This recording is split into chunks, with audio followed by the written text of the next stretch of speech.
Good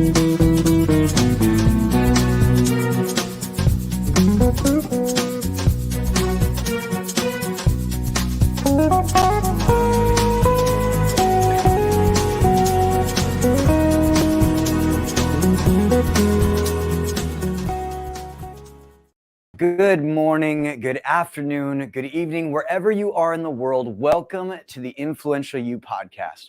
I'm Josh D'Amigo, program faculty member for Influential You and your host for our weekly podcast. Today, we're joined by Brian Donovan, a dedicated advocate of powerful and practical leadership with over 40 years of experience coaching technical experts into leaders. This is a skill set often overlooked by management at large organizations, and Brian specializes in helping people get the most out of their leadership roles and actually turn into the leaders they need to be. He's found that the most outstanding leaders have the ability to influence the people around them. Well, today we'll be discussing what he learned about using influence in a more focused way, what he learned about himself and his own assets and liabilities in the process. And he's going to tell you how an old dog really can learn new tricks when they do the deliberate practice necessary to achieve their aims.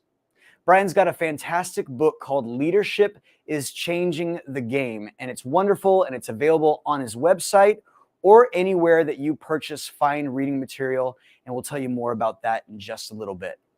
He joins us from Victoria, Australia, where he lives with his beautiful new bride of under a year, or just over a year, I think. Ruth, it's nice to see you.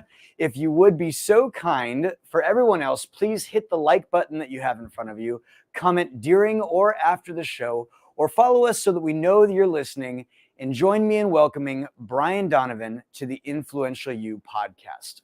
Now, Brian, you've been a coach for longer than I've been alive, just off of a basic mathematical equation that I did in my math skills just now on paper.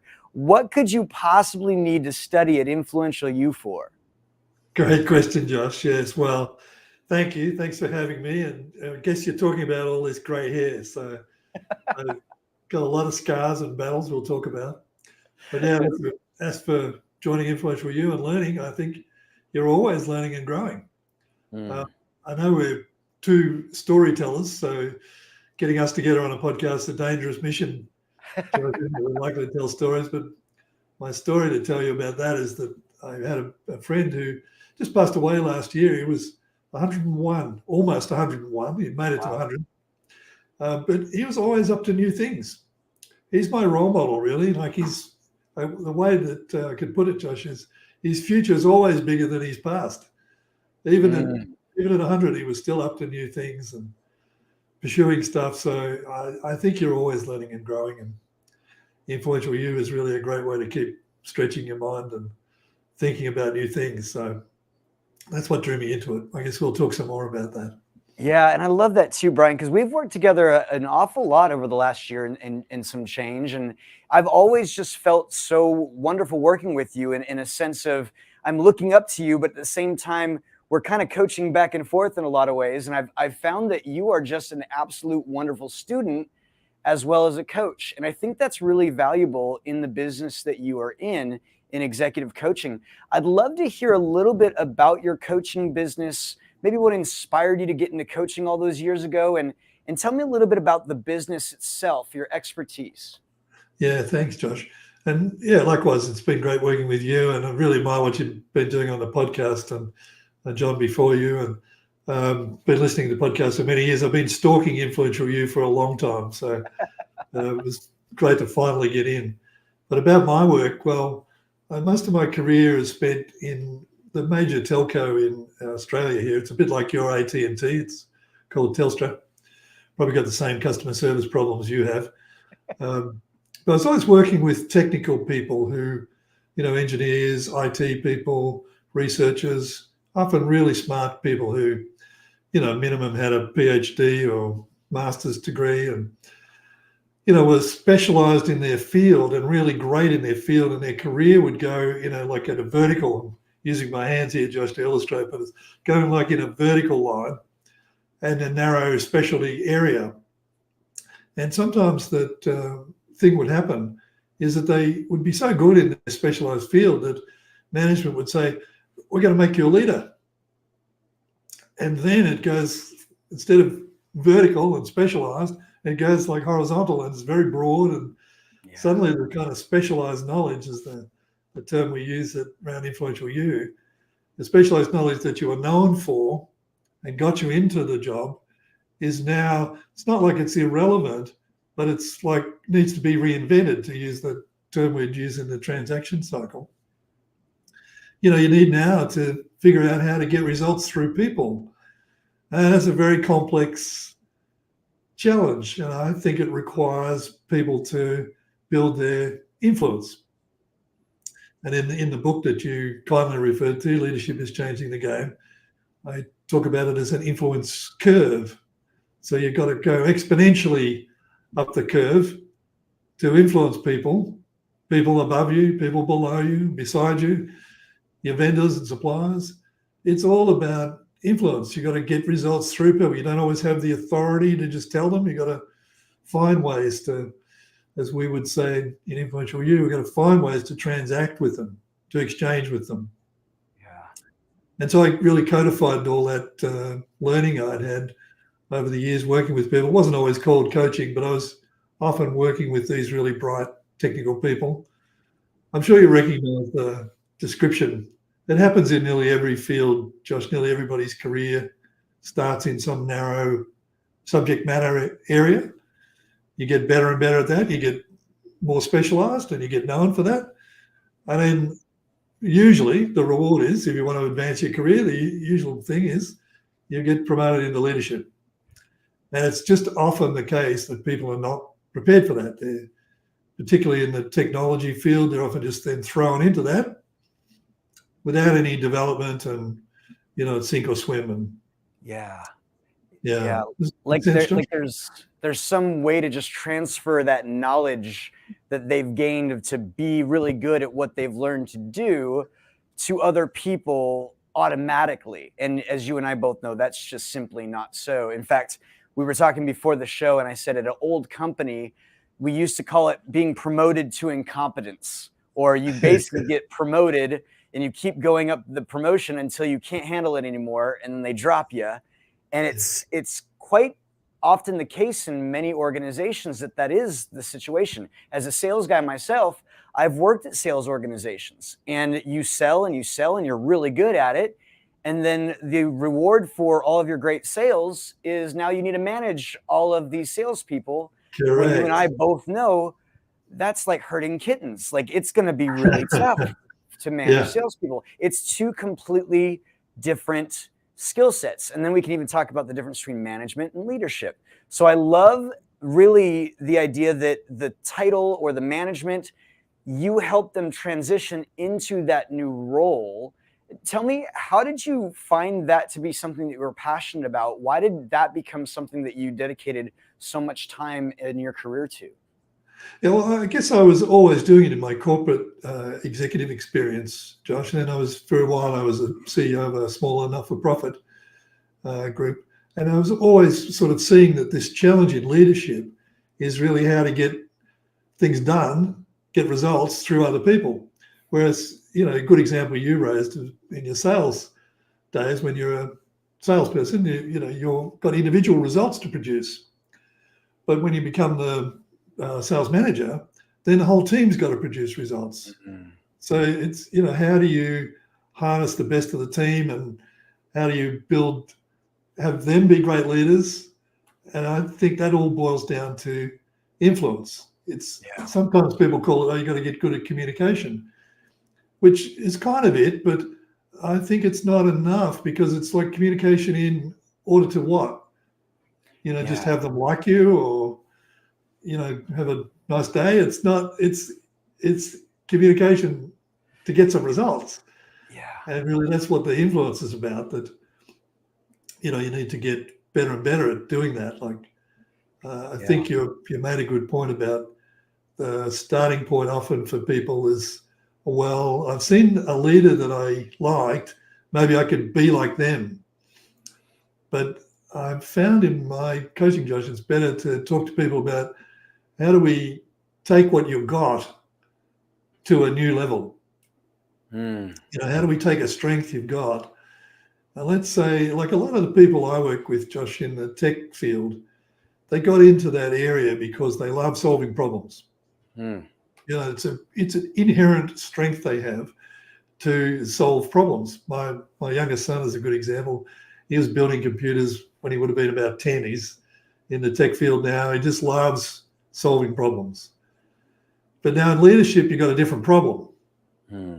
It's not the technical problem anymore. It's not the individual solutions. It's the people problems. And as we know, people are the more complex problem you could ever find. Yeah. So you've got to, as a leader, then say, how do I take this strength I have, this problem-solving strength, now and apply it in a new domain? Yeah. The new domain is with people rather than, solving my technical problems.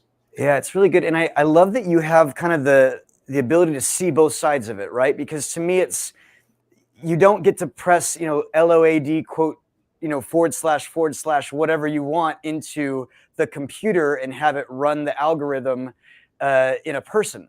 People don't work that way. It takes a lot more finesse. It takes a lot more people skills. And I find that a lot of people say, communication, and it's kind of a broad brushstroke when what they're really talking about is that word influence, but it's got a weird thing to it, like manipulation, or when really it's inescapable. We are always influencing one another as we move about our days. We're just a little bit more intentional about it at Influential You, and we hope you're doing it ethically.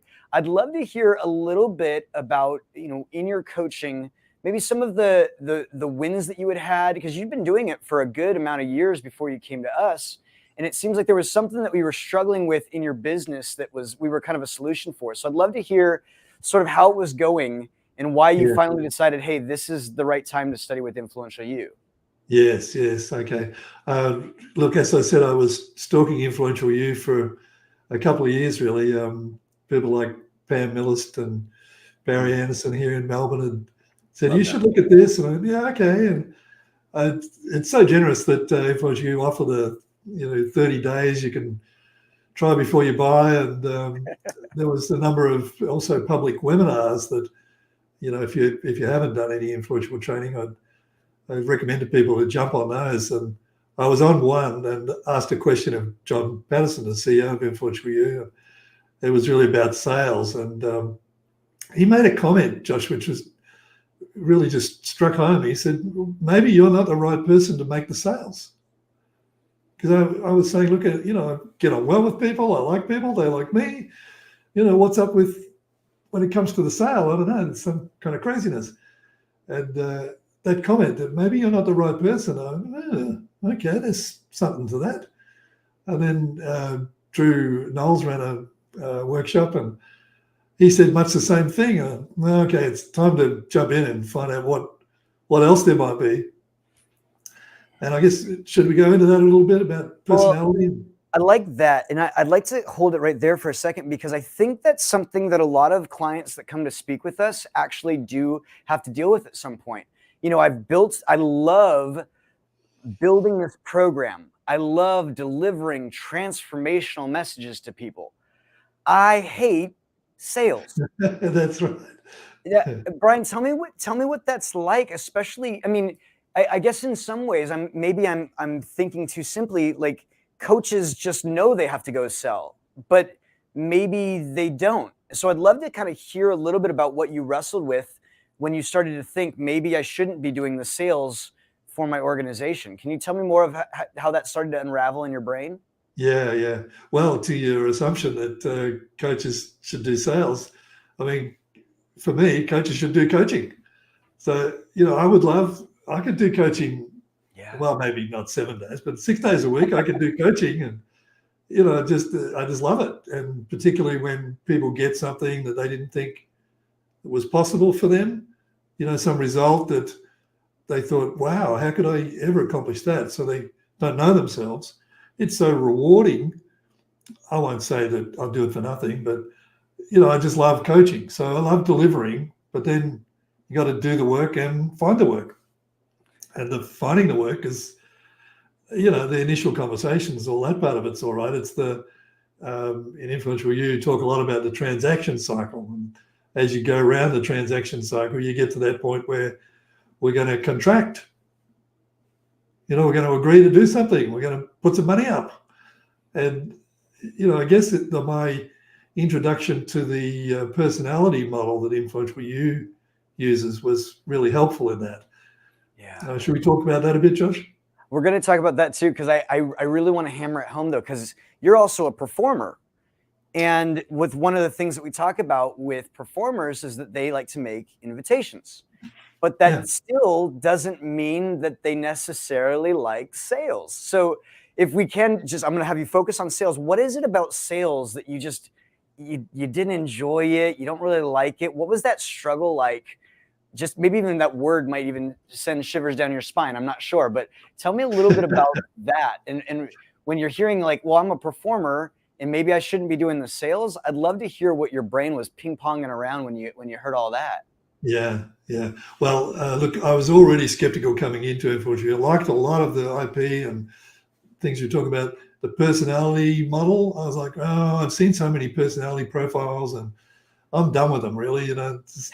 It's a good guide, but it doesn't really help all that much. And when I did the quiz, which I'm sure that'll be in the show notes, it came out that I was a performer personality. So I like people in relationships.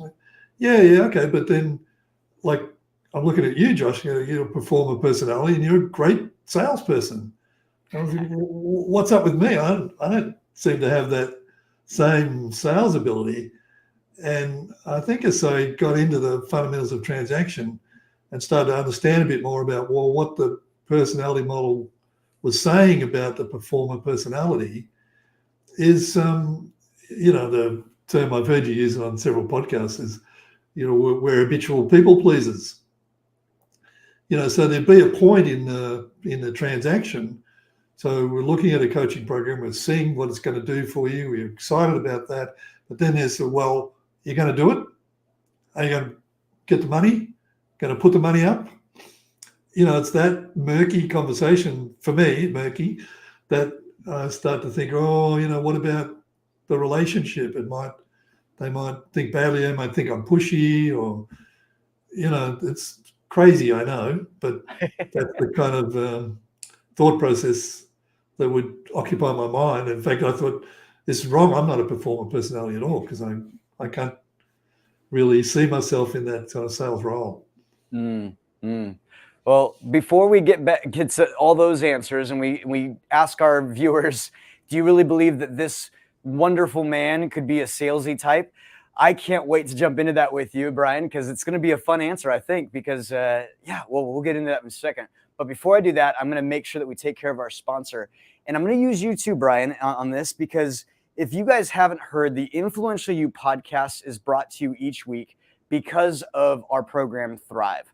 Thrive is wonderful to teach. I've been able to sit along with John Patterson and use this. And Brian's on a majority of the calls with us and studying with us actively each week. Now, when he can afford to make it. So if you would like to surround yourself with other ambitious business professionals, some with the knowledge and experience like Brian, and some that are a lot newer in their careers, come join us at Thrive. We'd actually love to give you a free 30-day trial that you heard Brian talking about there. And that code that you can use is 30 days at checkout, and you'll get a free 30-day access to our Thrive program. You can also text the word Thrive to this number, 805-262-9008, and the details will be texted to you. Once again, you can text the word Thrive to 805-262-9008, and we will get you information. Come join us on the Thrive program. Now, Brian, I think what I like about all of this is really that concept that you started to realize, hey, you know what? This really isn't necessarily the business that I wanted to do. I'm finding myself assessing the business, inventing the business, now inviting people to find out about my business, presenting it to them, contracting with them, fulfilling with it, measuring, completing, and doing it all over and over and over again. But there was something about that spot in inviting them to come and take your program with you that you just didn't like the rub. And then you get into the program, you start learning about the levers of influence, the ideas that you and I are constantly influencing one another from Cialdini, using unity, reciprocity, commitment and consistency, liking, authority, social proof, and scarcity. And then you're also working with these different quote unquote personalities, which really are just their exchange styles. And you probably started to notice different ways of exchanging with others that became more natural to you. Would you talk a little bit about kind of putting all those things together and what that started to do for you in your business? Did you start to get easier to communicate with others? Tell me a little bit of like practical, like what was that like when you started studying there? Yeah, I certainly did, Josh. I think that's the thing that sort of turned my thinking about the personality model. It just seemed to be a simple, elegant kind of model. And I could start to think about as I'm talking to people. So it sort of manifested in a couple of different stages in the transaction cycle. So, I could sort of see as I'm talking to people about some breakdown they're having. So it could be around their career and what they're known for, and seeing that maybe they're not known for anything particular. And I could see how I could address that with different kind of personalities in mind. So, for the performers, you could start to talk to them a bit about, well, how's this going to help with your relationships and, the kind of people you got to work with, and with the people who are the inventors, like if you're thinking about the future and where your career wants to be. And, it could really help with a lot with the pitch, Josh, for the judges,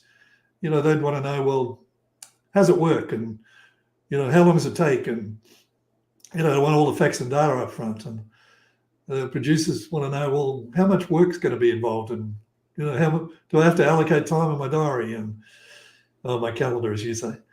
So it really helped in that early stage in the kind of pitching work. And then it also helped with clients. So, a recent example, I'm working with a judge personality. And I have an exercise, Judge, where I get people to think about, it's a career transition he's going through, and have people think about the future. Now, I know for a judge personality, as we talk about it in Influential You, that's a difficult question. What's the future going to look like, even 12 months out? But, if I was asking him, well, if you look back in the past at all the jobs you've had and you just came up with a list of your greatest hits, what are the things that made each of those jobs great? Like, there might be some components you didn't like, but what were the bits you liked in all your jobs in the past, and put them together? That's your greatest hits. That's your playlist of things you're looking for to have like a compilation of what you want in your future. And he's like, oh, okay, yeah, I can do that.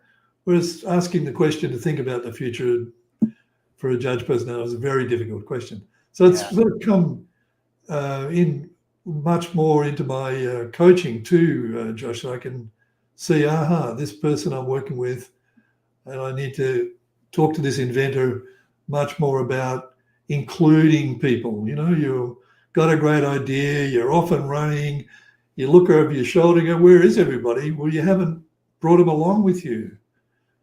Or the producer just want to go to work and do it themselves. Oh, it's just easier to do it myself.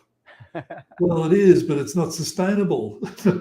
Yeah. And I think what I'm hearing is kind of like, it's kind of naturally rolling off your tongue now to kind of look at people in the intricate way that they are showing up in transactions, in exchanges with others, and being able to use those skill sets and those tools to kind of move them where they need to go within their leadership style or their leadership qualities or the things that you do. And on top of that, also move with them when it's time to sign up for your programs or to do some of that. And Brian, this is a trick question, but I'm sure it just fixed itself overnight. And just reading about these personalities suddenly made you an easy salesperson. Am I right?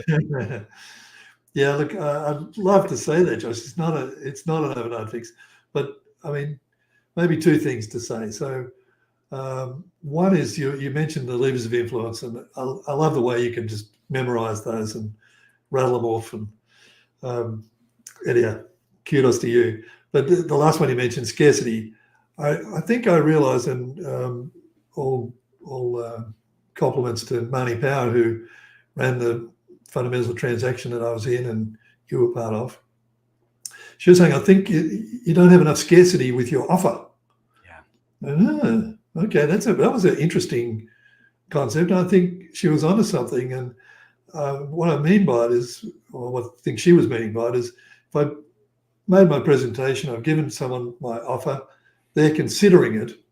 And often in my sales cycle, it takes a long time for them to consider it. They might have to go back to their boss to see if there's a budget, and it can take a while. And I was like, yeah, you take whatever time you want. That's fine, no problem. Don't want to upset the apple cart. Instead of saying, well, no, my offer's open for a week or 2 weeks, and it's great if you do. It's fine if you don't. But there, it's open, and that has started to. I've had to learn. You often talk in influential about declining. Yeah. And often I saw that as, well, declining things that are coming at me, but you're also declining to have your offer sitting out there just not doing anything. It's not respecting, what's that Kirkland Tibble saying? Josh, I'm relying on your superpower of memory here. Respect your own offer, no one else will. That's right. I started to see, okay, I'm not respecting my offer. Yeah. I'm not valuing my offer by having it just sit out there. And a couple of times recently I've said, no, thank you. We'll move on. Or if I don't hear from you, we're moving on. And that has prompted, a much more urgent response. Yeah. Well, and you also discovered that, as a performer, you give away the farm too often, and you want to be a people pleaser, and you're inclined, someone hears you're a coach and they call you up for free advice, and you've actually had to learn to get comfortable with declining and saying, you know what, I really do you have to forgive me. I'm not going to let you pick my brain. If you'd like to pick my brain, the course is $55.50 and it starts on Monday. Are you paying cash or card? And that rolls off my tongue very easily because of my training, but it doesn't necessarily work right away. And some people need time to practice these things. And you're someone that I believe exemplifies deliberate practice. And when we teach deliberate practice, we talk about it from the book Talent is Overrated. And in that book, it talks about the 5 parts of practice. When deliberate practice is done well, it has these 5 elements. It's number 1, designed to improve performance. Number 2, repeated a lot. Feedback is available. Hard mentally, not much fun. And all of that is in the Fundamentals of Transaction program where we're practicing these things. But it's also in our Priority and Practice program, which you took after the Fundamentals of Transaction program to help with some of the, I'll say, skill sets of sales. Would you tell me a little bit of what the practice in the Priority and Practice program, how that helped you to kind of get more comfortable with saying no, or even kind of selling your items? Yes, no, look, maybe preface that, Josh, with seeing what I got from Fundamentals of Transaction, which I built on in the Priority and Practice program. In Fundamentals of Transaction, I really saw that I needed to do the work of the program. You've got to allocate study time. And I realized that I had not been allocating time for study. It was I kind of dissed study, really. Oh, who needs, just do this School of Hard Knocks and, go out, talk to people and learn that way. But I think there's a podcast you did with Ross Clement, who's also a Melbourne alumni. Yep. And he was talking about, well, the reason he do study is to increase his value.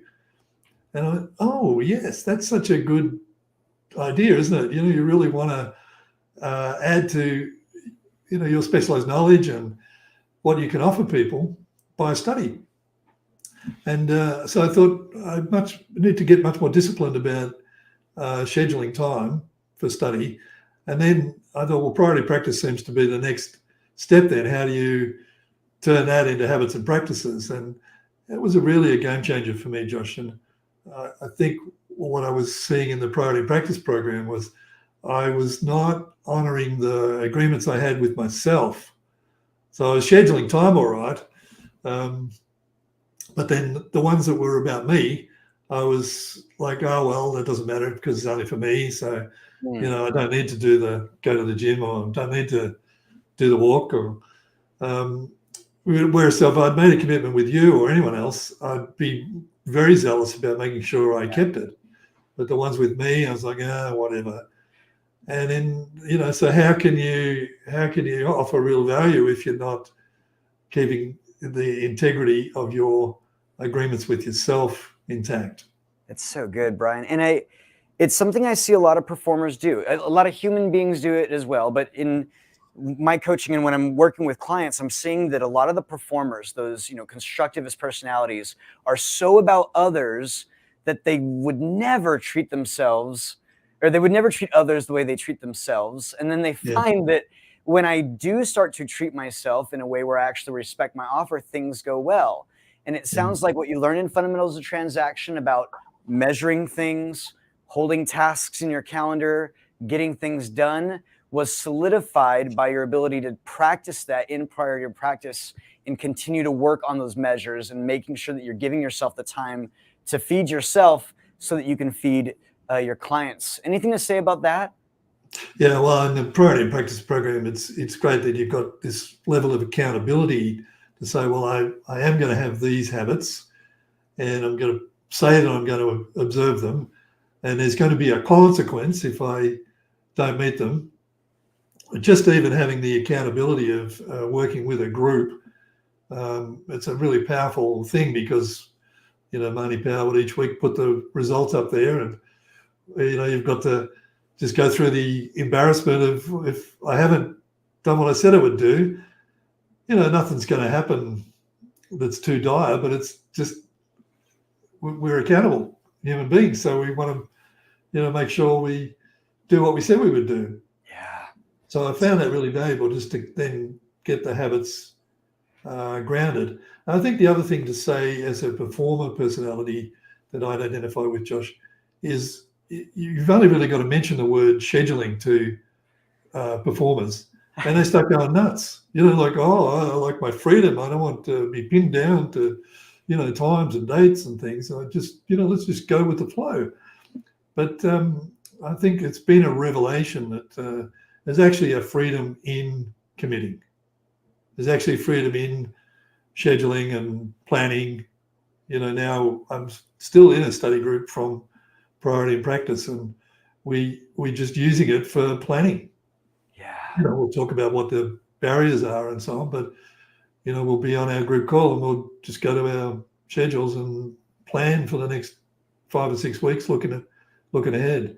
Yeah. And I've started even as a result of that doing it. Ruth and I do it each week now. We kind of look at because we were like bumping into each other. She's busy, I'm busy, and I didn't know you were. Oh, how come? Oh, so now we can look. Oh, so you're going to the city on this day, and let's get those people over that day. And by the way, Josh, Ruth will be very happy that you put her picture in the beginning of this. Oh, well, she's beautiful, and you please let her know I can't wait to meet her. So I love that. And here's what I love about what you're saying, because it's kind of leading us to what you learned, what life's like now. And it's a couple of things that you wrote down. I'm gonna read what you wrote and then have you kind of wrap it up right there with kind of what life's like now. You said planning now looks liberating instead of tyranny. Keeping my agreements and commitments with myself is as important as keeping them with others. And finally, the environment of outstanding people around me has me play at an even more elite level. I would love for you to unpack one of those, three of those, whichever speaks to you on what life's like now that you've kind of finished the Fundamentals of Transaction program in PIP. Yes, Josh. Can I tell a story about that? Please. There's always a story. There's always a narrative with performer personality. If I take you back to my younger days, much younger, before I had grey hair, I was a good tennis player. I wouldn't say outstanding, but I was a good tennis player. And I had a friend who was a champion, who was a very good tennis player. And he said one day, come and play with his brother and his sister, who were also, in my hometown. They were the champions of the hometown. So I was like, oh, okay, we're going to play with these, really great players. I played the best tennis I've ever played. I think it was just the environment I was in, Josh, that, I wouldn't have those words for it back then, but it's just something about playing with those kinds of people that lifted my game. And I think that's a big takeout. Often we kind of skip over that in Influential You, and I know you have talked about it, but I couldn't sort of say enough about it. You get to play with people who are really up to something in life. You call it ambitious adults. Mm-hmm. It's not ambition in the sense of, greedy and grasping. It's like people who've got particular aims in life and they're going for them. Mm-hmm. And I've found the environment of being around those kind of people, it really just lifts my game to a whole new level. So I just love that, and can't get rid of the people. I suppose it's a performer thing too, isn't it? That, you enjoy bouncing off of people, and, like you said earlier, that some of your contributions, it took me through how to use the 13 steps. If you've got any big thing in mind, pull out the 13 steps template and go through that. I mean, it was really great coaching. So, I think if you're open to it, if you're open to being coachable, there's people around you in Influential You who are just inspiration to be around. So, I couldn't recommend it highly enough for that reason alone, Josh, that you put yourself in an environment where people are studying, learning influence, up to something in their lives, and, are generous in, their connections and their willingness to share things with you. And yeah. And I'll say this, because now looking back at those three things, planning now looks like liberating instead of tyranny. Keeping agreements with myself is as important as keeping them with others. And the environment of outstanding people around me has me playing at an elite level. What we aren't talking about, and what's not being said, is that right before the program, you took a spill, and what did you break your tailbone? And you still did all of the hard work. And in fact, it was able to kind of free you up in a little bit so that all you could do was that hard work necessary. But having that environment of people around you helped you kind of get that going. Yeah. Helped you keep those agreements, because if you didn't, you were going to have issues. That's not something you just come back from. And I imagine it took a significant amount of more thinking and planning in order to get all that going, especially a few months after having a brand new wife and a wedding. I'm very inspired by the amount of work that you did in your Fundamentals of Transaction program to prove to us little young whippersnappers that, hey, we can learn new tricks. And I'm just really inspired. Now, speaking of those new tricks, we like to have a spot at the end of the podcast episode where we allow our guests to kind of tell us about their expertise and a little bit of transactionalism through their expertise. What have you brought for us today? Well, I would reiterate the thing about put yourself in an environment of really great people. That's something that Influential You offers that I think is in itself worth taking. The actual study too, though, Josh, we've talked a lot today about the personality model. I think there's a lot of richness in that teams can work together more effectively. Leaders can use it to think about, okay, now who am I talking to? There's something I want to accomplish, and I've got this business case and I want to present it, but who am I talking to? Understand the personality of the audience that they're trying to influence, and if it's their team, so I'm allocating this task to somebody, but am I really understanding, is this the right person for this task, or is it the right stage to use this person? It just adds a lot of richness to think about that personality model and how you might apply it teams working more effectively, in leaders working more effectively. So, it's funny that I've gone from completely skeptical about it. I was even rehearsing kind of a speech I'd give to John about personality models. I don't think they really work and so on. To hear me now on my soapbox saying it's a great tool to use in business. So anything's possible, Josh. Yeah, I love, personality models are so funny because we teach one, but ours is all about the exchange.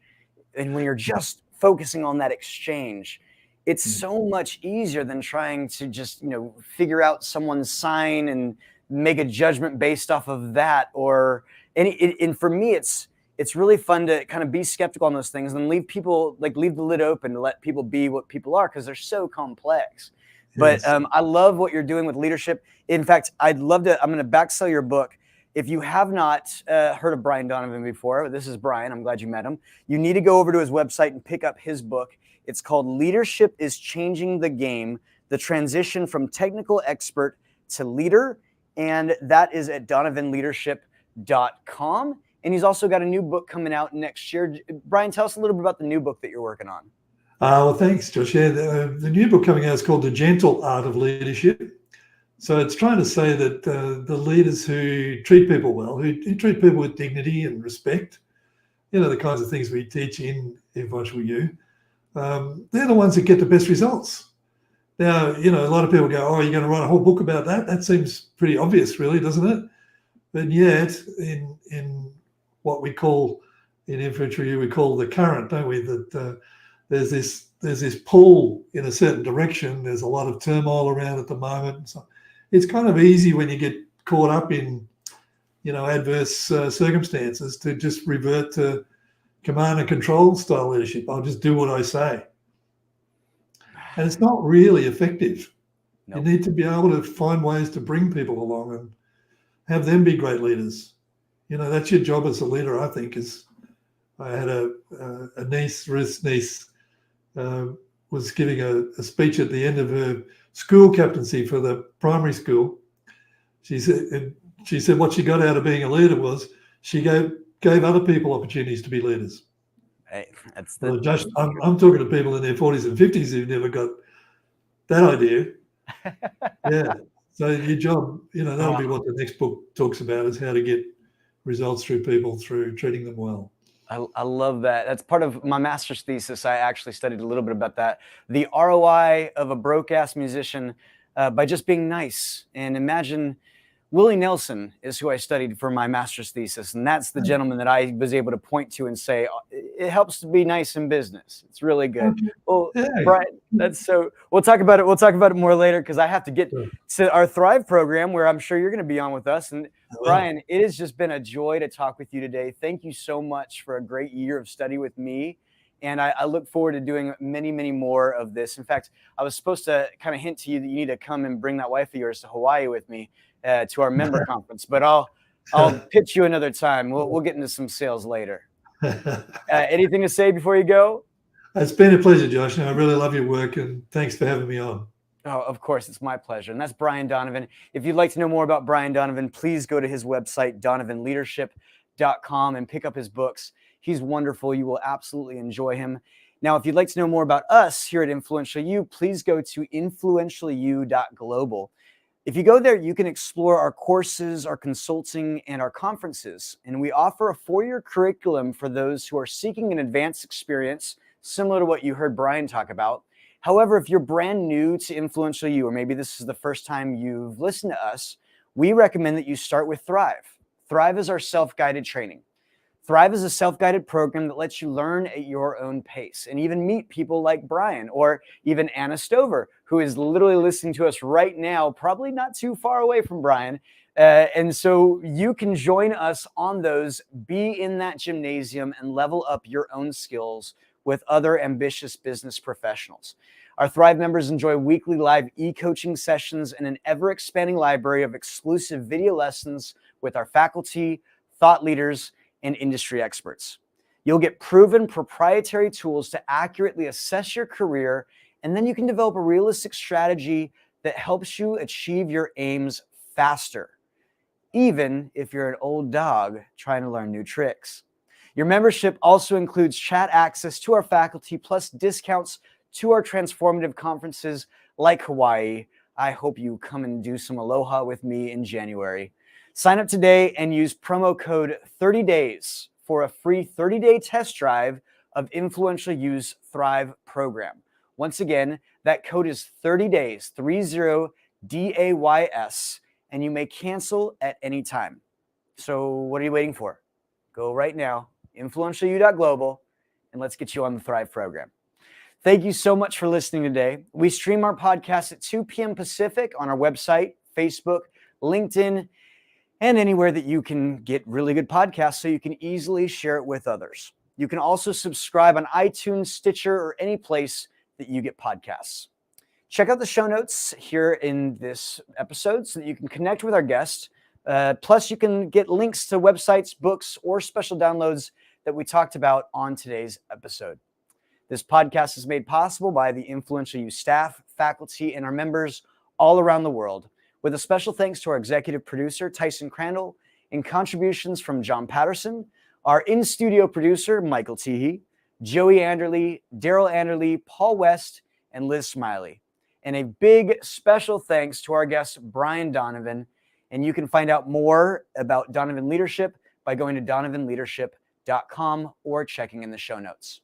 The Influential U podcast is produced by Influence Ecology, LLC in Ventura, California. And this episode was recorded on Wednesday, October 25th, 2023. Our podcast theme is by Chris Standring, entitled Fast Trained Everywhere. And if you haven't yet offered a rating or review, I ask that you take a moment, go to iTunes or your podcast app, and let us know what you think. This helps us so much more than you know. And we'll see you next time on the Influential U podcast.